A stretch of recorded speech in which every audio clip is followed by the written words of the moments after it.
আর্থিক দুর্নীতির অভিযোগে গ্রেপ্তার সন্দীপ ঘোষ। একই সঙ্গে গ্রেপ্তার আরজি করের প্রাক্তন অধ্যক্ষের দুই ঘনিষ্ঠ বিপ্লব সিংহ ও সুমন হাজরা। 25 আগস্ট বিপ্লব ও সুমনের বাড়িতে তল্লাশি চালিয়েছিল সিবিআই। তাদের বাড়ি থেকে বেশ কিছু নথি উদ্ধার করে কেন্দ্রীয় তদন্তকারী সংস্থা। পরে সিজো কমপ্লেক্সেও তাদের জিজ্ঞাসাবাদ করে সিবিআই। হাওড়ার সাঁকরাইলের হাটগাছায় সুমন হাজরার ওষুধের দোকান রয়েছে। সুমন ঘোষের সঙ্গে ওষুধের ব্যবসায় যুক্ত বিপ্লব সিংহ এই আরজিকর সহ কলকাতার বিভিন্ন হাসপাতালে ওষুধ ও চিকিৎসার সরঞ্জাম সরবরাহ করত। এলাকার বাসিন্দাদের দাবি, সন্দীপ ঘোষের সঙ্গে ঘনিষ্ঠতার পর তাদের ব্যবসা ফুলে ফেঁপে ওঠে। একটু বিলাসিতার চেঞ্জ, একটু মোটামুটি ধরুন না 6-7 বছর একটু বিলাসিতা চেঞ্জ হয়েছে, পরিবর্তন দেখা গেছে।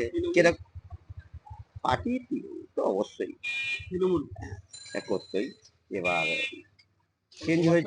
চেঞ্জ হয়েছে বলতে ধরুন একটু দামি গাড়ি চাপবো, এখানে ওখানে বেড়াতে যাবো, এই পর্যন্ত।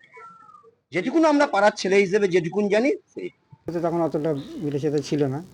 এইসব তখন থেকে এসব বাইরে যাতায়াত করতে, ওষুধের কাজকর্ম করতে, তারপর থেকেই মানে পরিবর্তন একটু হয়েছে। মানুষের পরিবর্তন টাকা পয়সা হাতে এলেও হয়। এটা কি স্পষ্ট হলো যে তাহলে মানুষের মনে তো একটা ধারণা থাকবে। কি বল মানুষের মনে একটা ধারণা থেকেই যায়।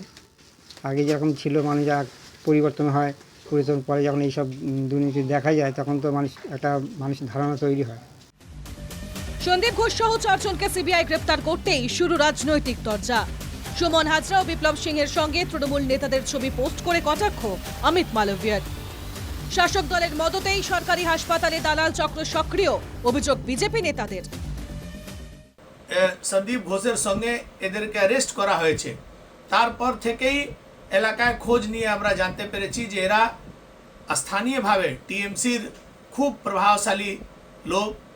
নেতাদের সঙ্গে তাদের খাতির, সেটা প্রভাব খাটিয়ে এলাকায় দাপটও ছিল।